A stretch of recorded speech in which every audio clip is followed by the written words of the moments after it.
আসসালামু আলাইকুম। আমাদের মানবদেহে ঔষধ খুবই গুরুত্বপূর্ণ একটি বিষয়। ভালো ঔষধ যেমন আমাদের রোগ সারাতে সাহায্য করে, তেমনি খারাপ ঔষধ আমাদের রোগকে আরো বাড়িয়ে দেয় এবং মানুষকে অসুস্থতার দিকে ঠেলে নিয়ে যায়। তাই আজকে আমার আলোচনার বিষয় হচ্ছে ঔষধ বা মেডিসিন।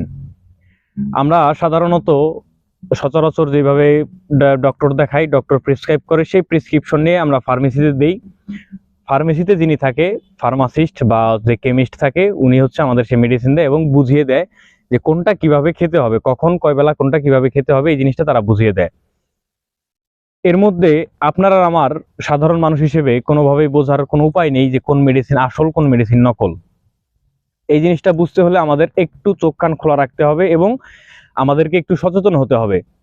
কয়েকটা জিনিস আছে যেটার মাধ্যমে আপনি বুঝতে পারবেন যে আপনার মেডিসিন সঠিক না নকল, বা কোনটা ভালো কোনটা খারাপ, কোনটা হচ্ছে আপনার কোয়ালিটি ভালো কোনটার কোয়ালিটি খারাপ, সেটাও আপনি বুঝতে পারবেন। শুধু দুই একটা জিনিস আপনার চেক করতে হবে। সেটা হচ্ছে, প্রথমত আপনি যেমন কোনো ডায়াবেটিসের রুগী, ইনসুলিন ছাড়া তার কোনো গতি নেই।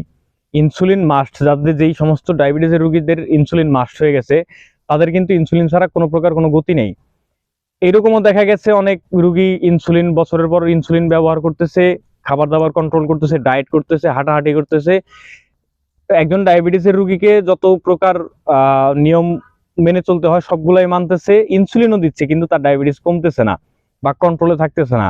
এই বিষয়টা কেন হয়? কারণ ইনসুলিন হচ্ছে আপনার এমন একটা প্রোডাক্ট যেটা হচ্ছে আপনার ফ্রিজিং আইটেম। এইটা ফ্রিজে রাখতে হয় 2 থেকে 8 ডিগ্রি সেলসিয়াসের মধ্যে, আপনাকে এটা রাখতে হবে। এই 8 ডিগ্রি সেলসিয়াসের বেশি হয়ে গেলে ইনসুলিনের এই কার্যকরী ক্ষমতাটা আর থাকবে না। একইভাবে 2 ডিগ্রির নিচে যদি চলে আসে, তখনও এই ইনসুলিনের কার্যকরী ক্ষমতাটা থাকবে না। এখন আমরা যখন ফার্মেসিতে ওষুধ কিনতে যাই, তখন দেখি যে ইনসুলিন তো আমাকে ফ্রিজ থেকেই বের করে দেয়, কিন্তু এই যে ফ্রিজ থেকে বের করে দিল, এ পর্যন্ত তো ঠিকই আছে, কিন্তু যে উনি কোথা থেকে আনছে ফার্মেসি, এই ইনসুলিনটা কোথা থেকে ক্রয় করেছে, সেইটা হচ্ছে সব থেকে মুখ্য বিষয়।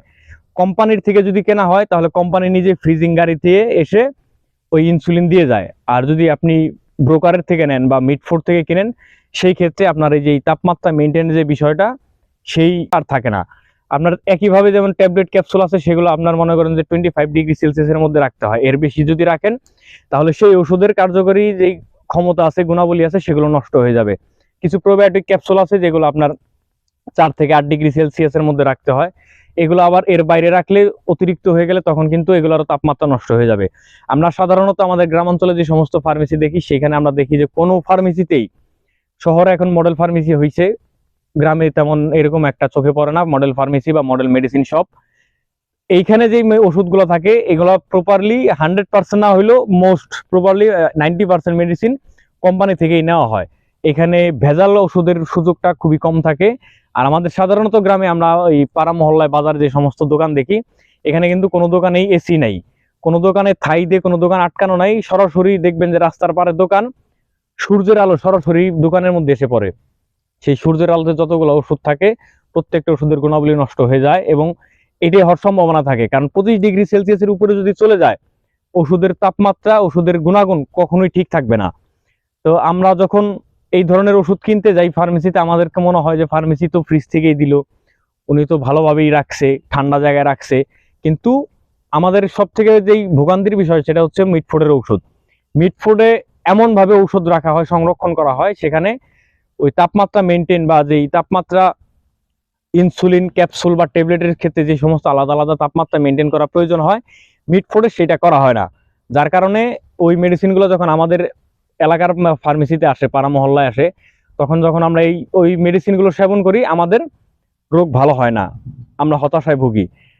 আবার এই মিটফুডের ওষুধ চেনার হচ্ছে সব থেকে বড় উপায় হচ্ছে যে, আমাদের ফার্মেসিতে দেখবেন আপনি, আমার দোহার, জয়পাড়া, মানে যে কোনো জায়গায় যাবেন, বাংলাদেশের যে কোনো প্রান্তে গেলে দেখবেন আপনি মেডিসিনের উপর 10% একটা ডিসকাউন্ট আপনাকে দিচ্ছে। এই 10% ডিসকাউন্টের যে ওষুধগুলো, সেইগুলো হচ্ছে সবগুলোই আপনার মিটফুডের ঔষধ। মিটফুড থেকে তারা ব্রোকারি করে বা কোনো দোকান থেকে এইটা কালেক্ট করে তারা দোকানে নিয়ে আসে। 10%-এর নিচে যদি কেউ দেয়, সেটা বুঝতে হবে তারা কোম্পানির থেকে নিয়েছে, এই সরাসরি কোম্পানির থেকে পারচেজ করেছে, সেজন্য তারা 10%-এর কম দেয় ডিসকাউন্ট। আর 10% বা 12% যারা ডিসকাউন্ট দিবে, তাদের প্রোডাক্টটা সরাসরি মিটফুড থেকে আসে, এই ব্যাপারে কোনো সন্দেহ নাই। এই 10%-এর যে ডিসকাউন্টের বিষয়টা, এটা নিয়ে আরো একদিন আলোচনা করা যাবে একটু গভীরভাবে, যে কোন কোম্পানি কত পার্সেন্ট ডিসকাউন্ট দেয়, কাস্টমারকে কিভাবে 10% ডিসকাউন্ট দেয়, এই বিষয় নিয়ে আলাদা একটা ভিডিও থাকবে। আজকের যেই আলোচনার বিষয় সেটা হচ্ছে যে ওষুধের যে গুণাগুণের ঠিক রাখার যে তাপমাত্রাটা, ইনসুলিনের ক্ষেত্রে 2 থেকে 8 ডিগ্রি, সাধারণ কোনো ট্যাবলেট ক্যাপসুলের ক্ষেত্রে 25 ডিগ্রি সেলসিয়াস, এবং প্রোবায়োটিক যেগুলো থাকে, প্রোবায়োটিক ক্যাপসুল যেগুলো, এগুলো আপনার 2 থেকে 8 ডিগ্রি বা 4 থেকে 8 ডিগ্রি সেলসিয়াসের মধ্যে রাখলে এই ওষুধের গুণাগুণ ঠিক থাকবে। এর বাইরে গেলে কোনোভাবেই এই ওষুধ খেয়ে আপনার শরীরের রোগ ভালো হবে বলে আমার মনে হয় না। তাই আমি সকলকে অনুরোধ করব, ওষুধ কেনার আগে অবশ্যই ওষুধের date, expiry date, manufacture date এবং কোথা থেকে সংগ্রহ হয়েছে এই ওষুধটি, ফার্মেসি গিয়ে যে দোকানদার থাকবে তাকে অবশ্যই জিজ্ঞেস করবেন যে ওষুধটি কোম্পানি থেকে কেনা না মেডফোর থেকে কেনা। সে যদি মিথ্যা কথাও বলে, তার ডিসকাউন্টে আপনি ঠিকই ধরতে পারবেন, 10% ডিসকাউন্ট দিলে বুঝতে পারবেন এটা সরাসরি মিডফোর থেকে আসা। কারণ কোম্পানি থেকে পারচেস করে, সরাসরি কোম্পানি থেকে যদি কেউ পারচেস করে, কোনোভাবেই 10% ডিসকাউন্ট দেয় কোনো ফার্মেসি ওয়ালার পক্ষে সম্ভব নয়। আমার এই ভিডিওর বার্তায় এতটুকুই বোঝানোর চেষ্টা করেছি যে মিডফোর্ডের ঔষধ এবং যে সাধারণ যেই ওষুধের সরাসরি কোম্পানির যে পারচেস, এই দুইটার মধ্যে তফাৎটা কি, এবং ওষুধ রাখার যেই তাপমাত্রা, যে কতটুকু তাপমাত্রায় ওষুধ ঠিক থাকে, ওষুধের গুণাবলী ঠিক থাকে, এগুলোই আজকে একটু বোঝানোর চেষ্টা করলাম। ওষুধের যে পার্সেন্টেজের যে ডিসকাউন্টের যে পার্সেন্টেজ, এইটা নিয়ে আলাদা একটা ডেডিকেটেড ভিডিও থাকবে ইনশাল্লাহ। ধন্যবাদ।